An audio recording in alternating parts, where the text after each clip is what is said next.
Hi, and welcome to today's Oxford Centre for Personalised Medicine Flash Interview Series, where we talk to individuals involved in personalised medicine in one way or another. Today, I'm honoured to be speaking to Dr Sofia Douzgou, Senior Consultant in Medical Genetics at Auckland University Hospital, Bergen, Norway. Hi, Sophia. So it's great to catch up with you today. Would you be able to kick off by giving us a bit of a biography? So your background, journey, the positions that you currently hold? Hi, Katherine. Thank you for the invitation. It is great to be part of this vlog series. So I'm a clinical geneticist and I have a master's in telemedicine as a healthcare strategy and a PhD in dysmorphology services from Hellas. So my professional journey has not been straightforward at all. And I will start early on because there may be other people or, listeners that are sitting and listening to this and who may have to choose a non-straightforward journey to do clinical genetics. So I practically fell in love with genetics when I had a brilliant biology teacher at a regular Greek school who showed us how to draw family trees and explained to us the standard Mendelian laws of inheritance. And I thought that was brilliant because you could practically predict disease by using simple mathematics. But the professional journey of being a doctor and doing clinical genetics or genetic medicine in Hellas, it was impossible. So I had to go abroad. So I finished the specialty school in medical genetics, the excellent specialty school led by Professor Bruno Della Piccola in Rome, Italy. And at the end of the school, I was offered what at the time was called a paid PhD position. But instead, I decided to go back to my country. So I went back to Greece. And there I worked as a consultant in genetics, both in the public and in the private sector. And I started the research that eventually led to my MSc and the PhD. But whilst I was there, I was headhunted by the Manchester Centre of Genetic Medicine in the United Kingdom, that is now known as the Manchester Centre for Genomic Medicine, to apply for a fellowship. Eventually, I was offered the consultant position. And during my time in Manchester, I was awarded the FRCP. I served in the role of the developmental disorders team lead, and then I also worked as education and training lead of the Northwest Genomics Laboratory Hub for Genomics England. And then 2 years ago, I moved to Norway, where I now work as a senior consultant in medical genetics in Bergen at the Haukeland University Hospital. I'm also editor-in-chief of the journal Clinical Dysmorphology, and I recently started up Terra Genetica, that is a private genetic service based on telemedicine and limited to Greek-speaking individuals and families. I also serve on the boards and committees of various non-profit organizations. First, the board of the European Reference Network ER in Ithaca, which has the aim to meet the needs for highly specialized multidisciplinary healthcare for patients with rare neurodevelopmental disorders and or malformation syndromes, both diagnosed and undiagnosed, and also on the Education Committee of the European Society of Human Genetics, the International Professional Advisory Board of the Myhre Syndrome Foundation, the Board of Trustees of the Manchester Rare Disease Education and Research Charity, and the board of the Norwegian Society of Medical Genetics. Wow, so you're quite a busy person then. Sounds busy, actually. Yeah. So if I say personalized medicine, what comes to mind to you? Well, I think that, the definition that we kind of hear nowadays is that personalized medicine, which is also known as precision medicine, is the use of very precise diagnostics, for example, genetic investigations, to guide patient follow-up and treatment. And in genetic medicine, we now hear the term theranostics that comes from therapy and diagnostics, and that is the use of genetic testing for choosing the precision drug, and that is a molecule that targets the genetic cause of the disease. I'm thinking, for example, about rare vascular malformations or genetic conditions that lead to segmental overgrowth. However, if we are going, when I think, about personalized medicine, this is actually a definition that covers one specific aspect, and that's kind of the treatment aspect of medicine. So in parallel to be able to offer personalized medicine, I also think that it is necessary to work within, and actually most of the times to build multidisciplinary teams that include care across different specialties. And this is very important as we expect to see a surge in clinical trials and off-label use of the various molecules that are now becoming available. And then what is also very important is the delineation of the clinical outcome measures. For example, what is the clinical outcome for an individual with a rare progressive genetic retinopathy leading to blindness? And how is this outcome defined and by whom? Many rare disease trials currently use what I would call, as a clinician, easily measurable clinical outcomes.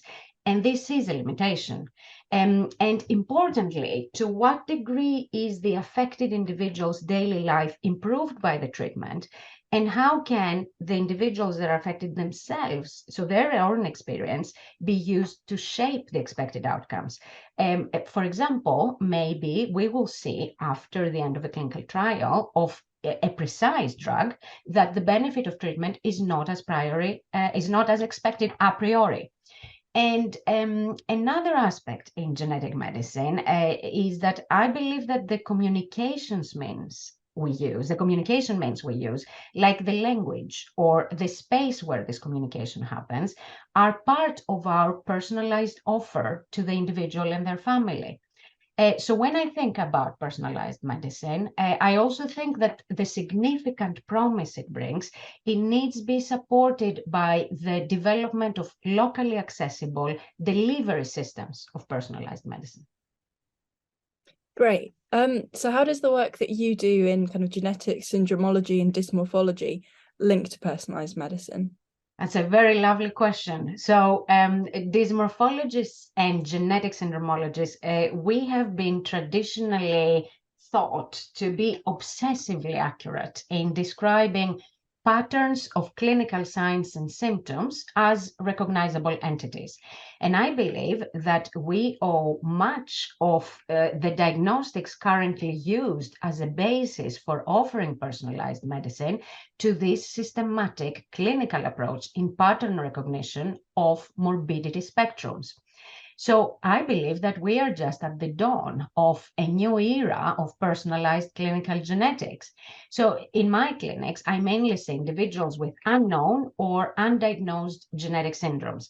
And the shift is already palpable in the questions they bring to the clinical appointment. So we used to be asked, is this genetic or is this a genetic syndrome? Where now we are asked an array of specific questions. For example, can we recognize a clinical entity to guide other targeted laboratory investigations because detailed genetic testing did not yield a diagnosis, but we still think and believe, and the family believes, that this is a genetic condition? And then what other tests beyond next generation sequencing can I consider offering an individual with a suspected genetic syndrome? A very frequent question is, how does a genetic variant of uncertain significance currently fit their care, the care that they are already having? And then even within a known diagnosis, even within the scenario where the genetic testing has given us a precise diagnosis, we are asked now what part of the morbidity of an individual is caused by their genetic change and which by other factors, like, for example, the natural process of aging or their social environment, or whether an unexpected sign or symptom actually fits their genetic diagnosis. Very often now we're asked how an established treatment for their genetic condition may affect other aspects of their life. So all very specific questions seeking personalized answers. Lovely. So it's really important to you then, I guess, to optimize care for rare disease patients by working in that space between laboratory-based genomic findings and clinical care. So what have you found are the key factors for doing this, and how do we facilitate this sort of bench to bedside transition best? So I will start by saying, yes, it is important because diagnosing rare diseases is in fact precision medicine. And to optimize the care, we require the precise genetic cause, but frequently the genetic cause found is not only rare, it is unique. So I experience in my everyday practice that there is a significant care gap between the medical act of genetic testing, the presence or absence of a finding that is not always a diagnosis and many times is part of a diagnosis, and then a lack of a care pathway whatsoever. So in the great majority of rare genetic conditions. So I think that many clinical geneticists currently, we are asked to invent best practice as we go along. And, the fact that genetic testing is mainstreamed, that means that it is available to most medical specialties is positive because I believe that it creates a level of equal access. But the impact on the medical care of the affected individual or the individual who is being tested is extremely variable. For example, I am surprised that, after kind of more than 20 years of practicing genetic medicine, I still meet the conclusion that if genetic testing is normal, this means that we have excluded a genetic cause. Although we know that, with standard genetic testing, we can currently diagnose maximum 50% of individuals with a developmental disorder. So there is an education gap of the healthcare professionals who can offer genetic testing. And then saying that a person has had a genetic investigation often is used as a synonym for genetic testing, whilst instead this is a far more holistic approach that includes clinical evaluation of the individual and of their family. So then during the last 3 to 5 years, there's also this paradigm shift from counseling and diagnostics towards follow-up and treatment. So the other key factor is collaboration and teamwork. Brilliant. So sorry, I think I didn't answer your last question, which is to facilitate this bench to bedside transition.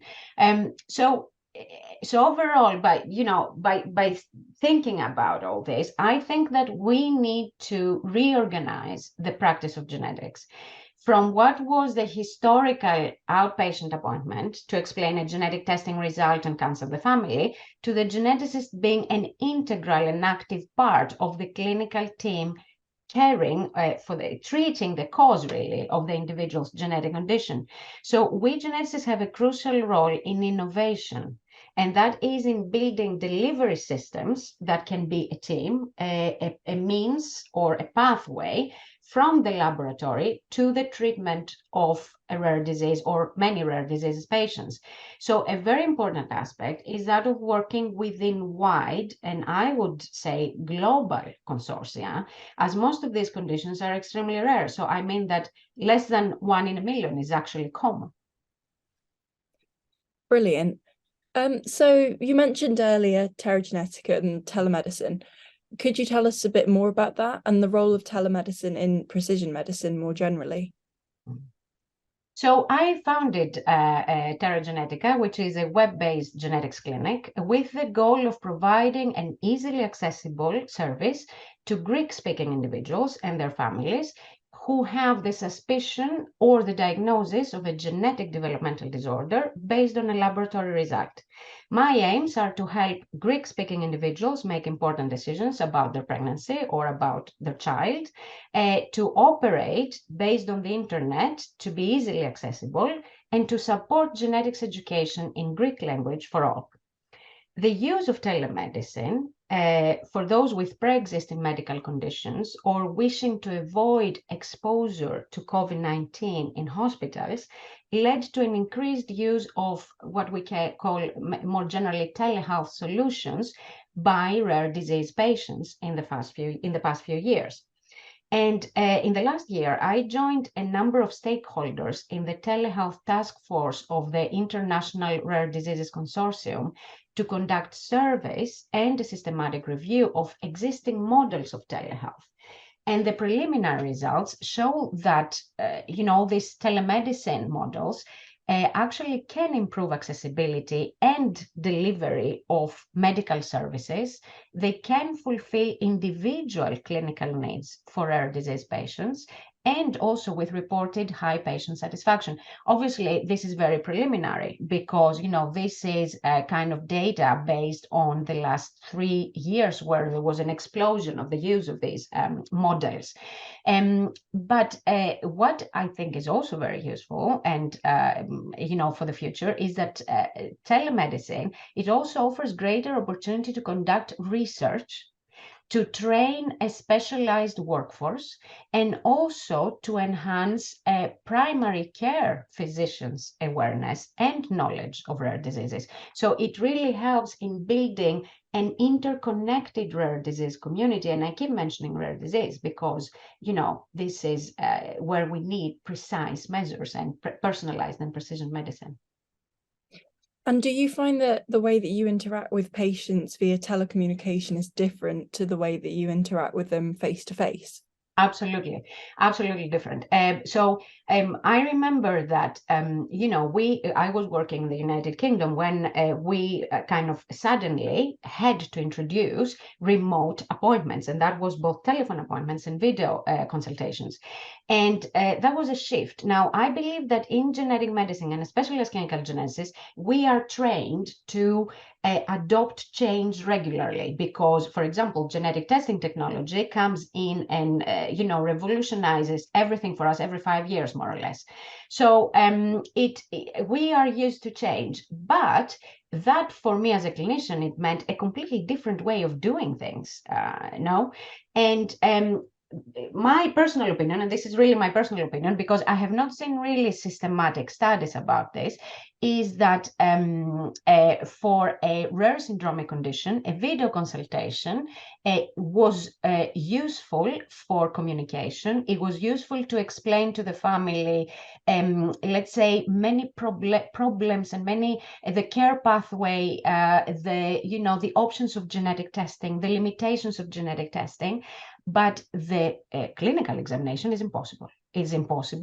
Or may I say, it's just extremely limited. And I by no means get the same sense of an individual and a person I would get in the clinical examination room through a video consultation. However, the offer of clinical genetics is complex. It's much more than a clinical examination. There have been some studies, I believe, in Australia or in countries like Norway, where geography is a significant limiting a factor for clinical appointments, that have shown that, especially when it comes to dysmorphology, so to rare dysmorphic syndromes, many minor signs are missed on video. So it is definitely different, but it is very helpful too. So I think we need to adapt, and also we need to be aware of what is, the specific question that we are trying to answer with this patient at that appointment, and then tailor the method or the model. Thank you. That absolutely makes sense.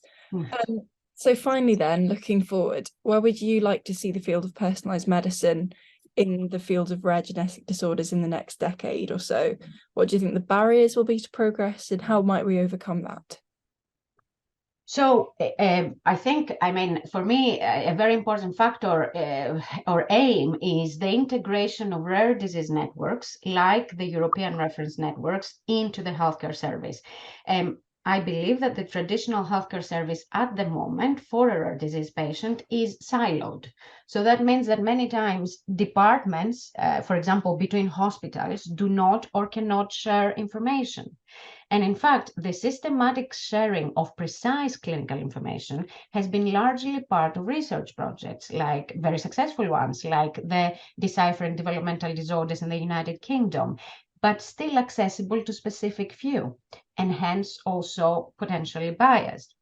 Another thing, I would like when I look into the future is a treatment toolbox, like the one they have in oncology, where you match the drug to the molecular target.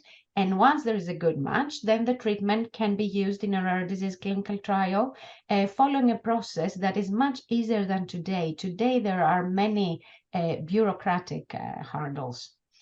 But when I think about the barriers, with very few exceptions, the public healthcare services are, in my view, very conservative and take a long time to recognize and adopt innovation as a new standard.